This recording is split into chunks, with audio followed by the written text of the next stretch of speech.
isso daí. Então essa mãe vai começar a proteger essa criança, vai começar a se tornar uma mãe super protetora. Então aqui, ó, lembrem, isso são significantes e não palavras, tá bom? Então essa mãe super protetora, ela vai colocar a criança como sendo alguém incapaz. Essa criança ela vai começar a se sentir incapaz, porque ela vai sempre ver que ela precisa de uma outra pessoa para estar ali com ela, ajudando ela. Então, ó, insegurança vai se vincular com barulho de carro. Essa criança vai começar, quando ela se sentir insegura, ela vai escutar um barulho de carro na rua, ela vai associar isso, ou seja, vai criar uma nova associação. Algo que é distante, mas que a criança não consegue perceber esse distanciamento, porque ela ainda está em um processo de desenvolvimento bastante primário. Barulho de carro vai se vincular à rua. Rua vai se vincular aqui então a barulho de carro e a medo. Por quê? A criança ela se sente insegura, então, obviamente, que vai ter um certo receio. Então, vai haver essa vinculação. Parece algo bem distante, né? É algo que às vezes acontece na clínica. Às vezes você está ali atendendo um paciente e às vezes não faz sentido aquilo que ele relata. Medo de placa de rua. São coisas assim que aparecem de forma bastante desconexa, mas aqui quando a gente analisar cada significante dele, nós vamos ver que existe uma conexão bastante expressiva ali entre esses significantes. E aí, medo vai estar vinculado à mãe superprotetora. E aí, mãe superprotetora vai estar vinculada a barulho, rua, conversa. Por quê? Quando a criança escuta um carro passando na rua, ela escuta conversas também lá na rua. Ou seja, conversas, a mãe tem carro, outro significante que vai se vincular aqui ao medo e ao prazer ao mesmo tempo. A mesma pessoa que me causa segurança me causa insegurança. Olha isso surgindo de novo, essa ambivalência. Conversa, mãe conversa, pessoas conversam.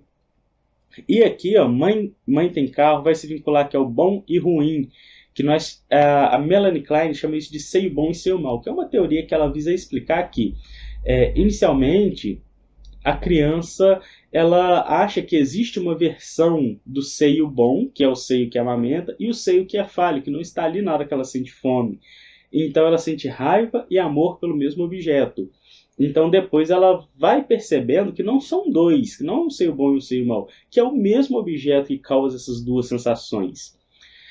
Então, de forma bem resumida sobre esse conceito, tá bom? Aí aqui, pessoas conversam, mãe conversam, pessoas, bom, ruim, timidez vai estar relacionado aqui a pessoas, que vai estar relacionado ao sentimento de inferioridade. Inferioridade vai estar relacionado com a incapacidade. Incapacidade vai estar relacionado com mãe superprotetora. Mãe superprotetora vai estar relacionado com insegurança. Insegurança com rua e assim sucessivamente. Todos esses significantes eles vão se relacionando entre si. Tá, aqui nós estamos visualizando uma nova cadeia, uma cadeia significante já começando a se elaborar de uma forma mais organizada. Vamos passar aqui então para um ponto fundamental. Vamos então considerar que agora essa criança já está se relacionando com outras crianças. Então aqui nós temos a relação.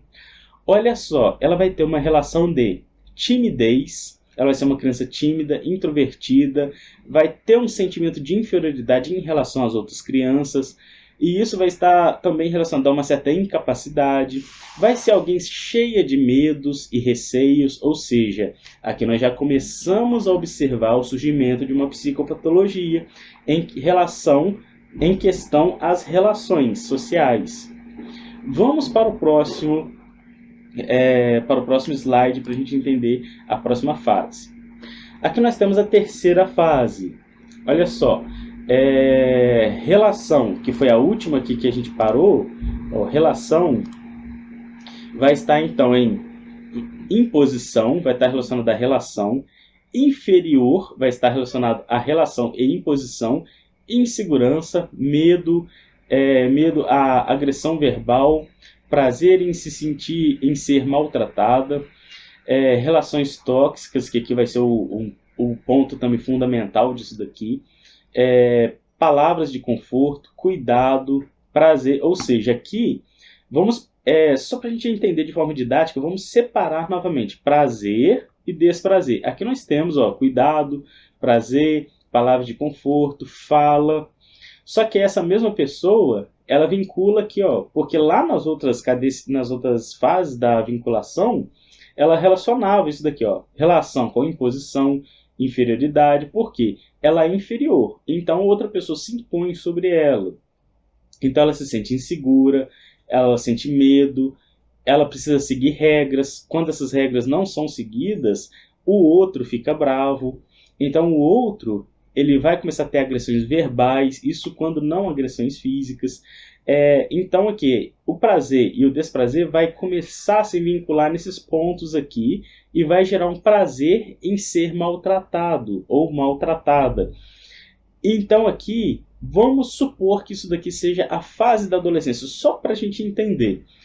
Aqui, essa pessoa vai começar a se interessar por relacionamentos tóxicos, ou seja, pessoas que têm características significantes de agressão verbal, uma pessoa que se impõe, uma pessoa que quer mandar, uma pessoa que fala, esse short não tá legal, essa camisa não tá boa, você vai ter que andar do jeito que eu achar melhor. Essa pessoa, ela vai se identificar com esse tipo de relacionamento. E por mais que conscientemente ela sabe que isso não é bom, porque a sociedade fala, esse tipo de relacionamento não é bom, isso é errado, agressão é errado, não é bom, é algo ruim. Conscientemente ela sabe, mas a cadeia significante dela, que é o inconsciente, a forma em que isso vai se estruturar vai fazer com que ela sinta prazer nesse tipo de relação. Então, por isso que muitas das vezes você vê mulheres sendo agredidas dentro de casa e elas não conseguem sair dessa relação. Não só a agressão física, mas a agressão verbal, comportamento abusivo, e elas não conseguem sair dessa relação. Isso está relacionado por causa dessa construção psíquica. Então aqui, o sintoma, a psicopatologia é dependência emocional. Ela se torna dependente dessa relação tóxica e não consegue sair disso.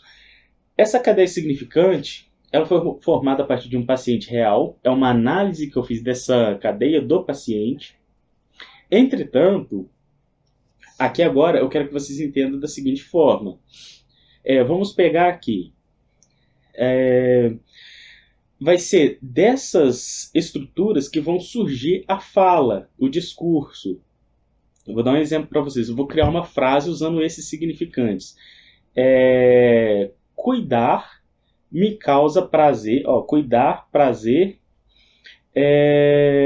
regras e bravo. Cuidar me causa prazer, mas eu fico bravo ou irritado quando a pessoa não segue as regras. Então, a frase da pessoa vai ser construída a partir dessa cadeia significante. E nós, como psicanalistas ou psicólogos, o que nós vamos fazer é analisar essa cadeia significante a partir da fala, do discurso, da forma em que o paciente traz isso. Nós vamos entender a estrutura do discurso, pegar os significantes, associar esses significantes. Então, nós vamos pegar aqui, prazer. O prazer está associado a qual significante? Está associado a cuidar, a regras. Então, a partir da formação do discurso do paciente, nós vamos entender como esses significantes se organizam para entender a estrutura dos sintomas do paciente. Então, entendendo a estrutura dos sintomas, nós vamos então elaborar intervenções que precisam ter relação com esses significantes para que faça sentido para aquele paciente, para que ela seja efetiva, para que ela gere resultado terapêutico. Ou seja, as intervenções elas precisam identificar com esses significantes, porque do contrário, nós não vamos conseguir gerar identificação nesse paciente com essas intervenções. Então, não vai haver efeito terapêutico nele. O que causa o efeito terapêutico é quando a gente altera essa lógica, essas cadeias significantes. Quando elas vão se alterando, é quando o sintoma se modifica. Então, a gente tem ali uma melhora no quadro do paciente. Então, isso aqui são sintomas, daqui que surgem as psicopatologias. Novamente, não entendam esses elementos como palavras, entendam como significantes. vai ser a partir desses significantes que vão surgir as frases, o discurso, o diálogo, qualquer modalidade de expressão, vai surgir a partir da vinculação desses elementos. Cada pessoa vai ter a sua cadeia significante diferente da outra, e é isso daí. Além dessas duas modalidades de perguntas que são associativas e dissociativas, também vou apresentar para vocês agora um outro modelo, uma outra proposta de intervenção com perguntas. São diversas formas, né? Então aqui eu vou apresentar mais uma que eu acho bastante funcional dentro do processo de análise e bastante segura. Trata-se de uma pergunta que nós vamos colocar diversos pontos. Nós vamos associar diversos significantes para gerar uma pergunta ampla. Por que isso?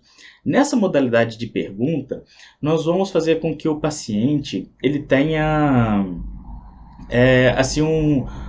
diversos pontos para pensar, e com isso o analista ele vai poder avaliar a possível reação que esse paciente vai ter. Como que a gente faz isso? Bom, primeiramente nós fazemos isso geralmente com pacientes psicóticos, porque ali nós estamos lidando com alguém que tem uma possibilidade de surto, que tem uma possibilidade grande de cometer algumas ações assim, mais extremas, né? Então nós utilizamos esse modelo com esse tipo de paciente para fazer essas intervenções. Vou dar um exemplo. No mesmo caso desse outro paciente, nós vamos falar